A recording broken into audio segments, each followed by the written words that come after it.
ওকে, আজকে আমাদের টপিকস হচ্ছে types of memory call in PLC. TA programming নিয়ে আমরা ক্লাসটা করবো আজকে। তো এখানে আমরা আসলে নন রিটেনটিভ এবং রিটেনটিভ এই দুই ধরনের মেমোরি কল পাই।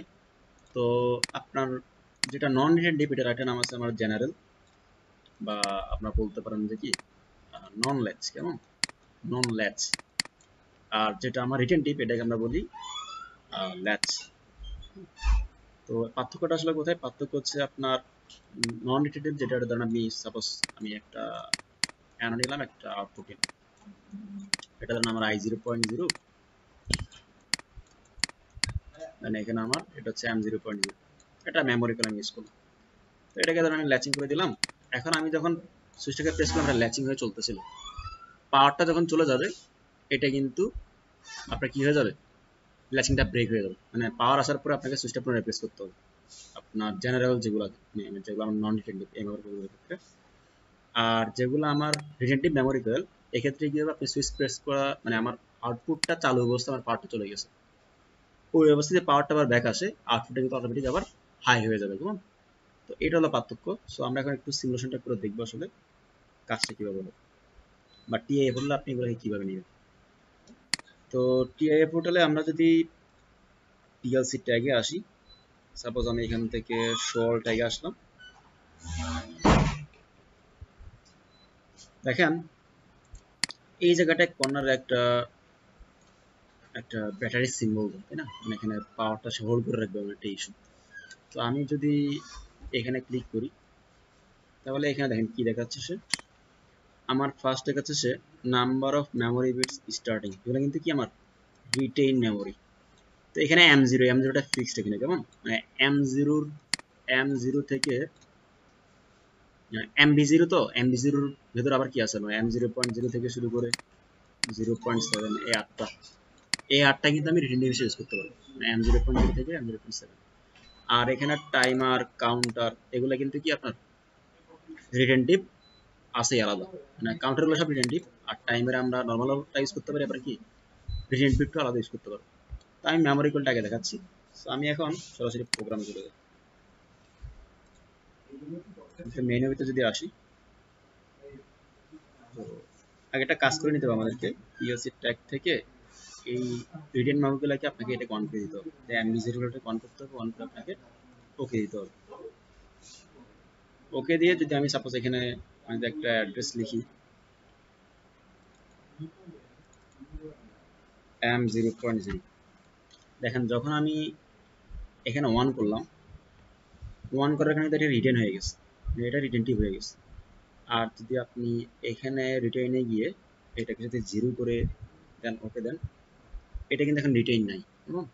তো ওই জন্য আমাকে কি করতে হবে, আগে রিটেনে গিয়ে এটাকে ওয়ান করে দিয়ে দেন, আমি ওকে দিয়ে বেরোয় চলে আসবো, তাহলে এটা রিটেন হয়ে যাবে, রিটেনটিভ হয়ে যাবে।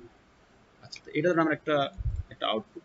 তো আমি আরো দুটো ইনপুট নিচ্ছি, সাপোজ আমার একটাকে নিলাম আমি i0.0,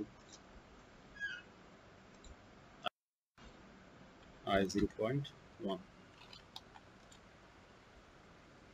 দেন আমার একটা ফিজিক্যাল আউটপুট আমি নিচ্ছি, সাপোজ Q0.0। না, আমি যাচ্ছি সুইচ, আমার এই আউটপুটটা আমার পাওয়ার আসার সাথে সাথে কি হবে, সাথে সাথে চলা শুরু করবে সে। তাহলে আমি এখন মেনুতে আসবো,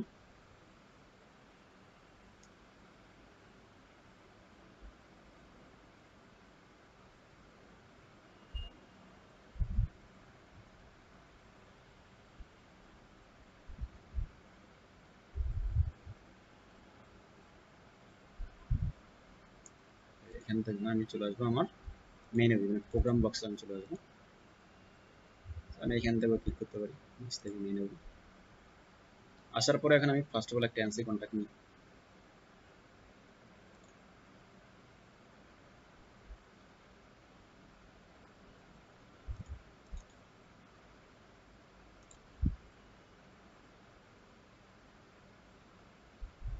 এটাকে আমি অ্যানো করে দিই, দুটো চলে আসছে। ডাবল ক্লিক করলাম, ডাবল ক্লিক করে ড্রপ ডাউন থেকে এটাকে আমি অ্যানো করে দিলাম। দেন ফার্স্ট অফ অল আমি একটা ওই মেমোরি কলটাকে নিব, একটা ফাইল নিলাম আমি, এটাকে আমি নামকরণ করলাম M0.0।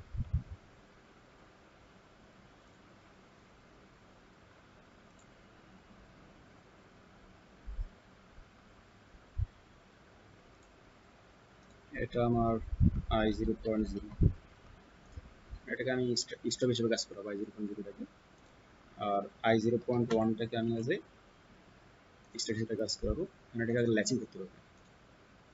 সো আমি ওপেন ব্রাঞ্চে যাবো, এখান থেকে ট্যানো কন্ট্যাক্ট নিব, ল্যাচিংটাকে আমি এখান থেকে লসে ট্রান্সফার করে দিই।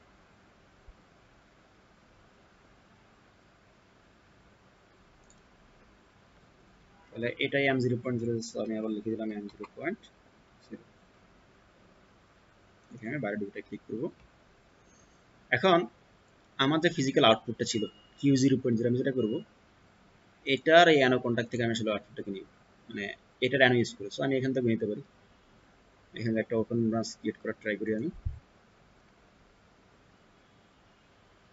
একটা আউটপুট আমি নিয়ে নিচ্ছি, এটার নামকরণ করলাম আমি ফিজিক্যাল আউটপুটটা q0.0।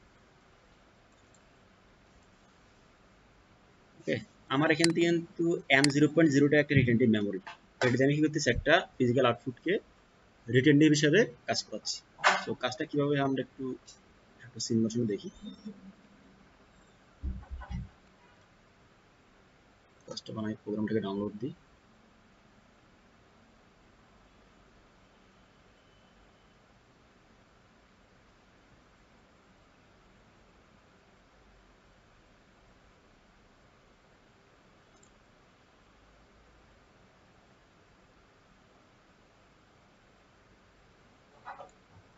মনিটরিংটাকে আমি অন করলাম।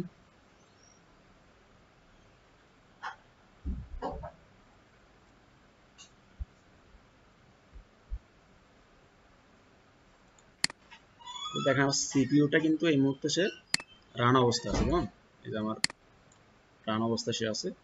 সো এটা একটু লোড নিবে আর কি জায়গাটাতে।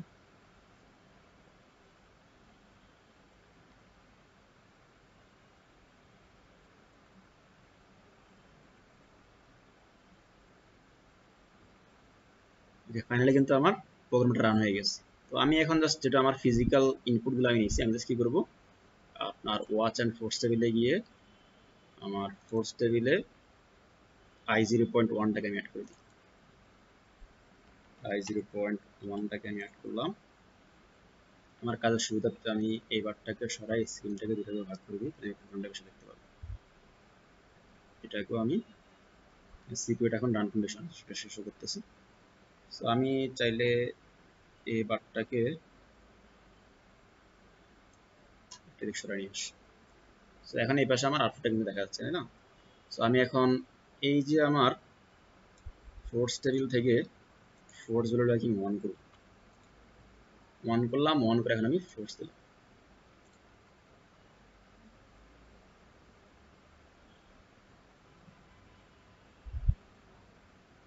ওকে, তাহলে দেখেন আমার কিন্তু ওই রিটেনটিভ মেমোরি কার্ডটা ল্যাচ হয়ে গেছে। তো সাপোজ আমি আমার সুইচটাকে পুনরায় 0 করে আমি আমার ফোর্সটাকে সরে নিলাম, মানে এটাকে পুশবাটনটাকে আমি পুশ করে ছেড়ে দিলাম, জিনিসটা অনেকটা এরকম আর কি। তা এখন দেখেন আমার সাপোজ এখন আমার কিন্তু এখন প্রোগ্রামটা রানিং, পিএলসিটা রানিং। এই মুহূর্তে আমার পার্টটাকে আমি কাট অফ করি, এখান থেকে আমি সিপিইউটাকে স্টপ করে দিলাম। ওকে, সো এখান থেকে আমি চাইলে আপনার এই যে মনিটরিংটাকে অফলাইনে চলে আসে, এখান থেকে অফলাইন করে দিলাম, সবই ঠিক আছে। এখন আমি পুনরায় যেটা করবো, পুনরায় আমি এখান থেকে মনিটরিংটাকে অন করবো।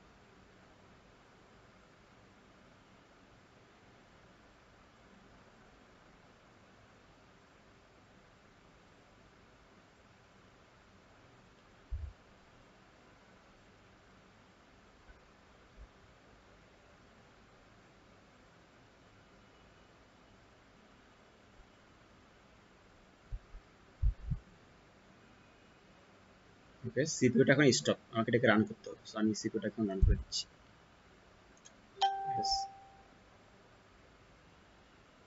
দেখেন সিপিইউটা রান হওয়ার সাথে সাথে কিন্তু কি আমার এই আউটপুটটা কিন্তু চলা শুরু করছে, মানে আমি আমার ওই রিটেনটিভ মেমোরি কার্ডটার থ্রুতে কি করছি, একটা আউটপুটকে আমি রিটেনটিভ আউটপুট আমি কনভার্ট করছি। সো আপনি চাইলে এভাবে করতে পারেন। আর আরো একটা ওয়ে আছে আমাদের কাউন্টার ইউজ করে ল্যাচ কাউন্টারগুলো। তো ওটা আমরা নেক্সট ভিডিওতে শিখবো ইনশাআল্লাহ। সবাই ভালো থাকবেন। আসসালামু আলাইকুম।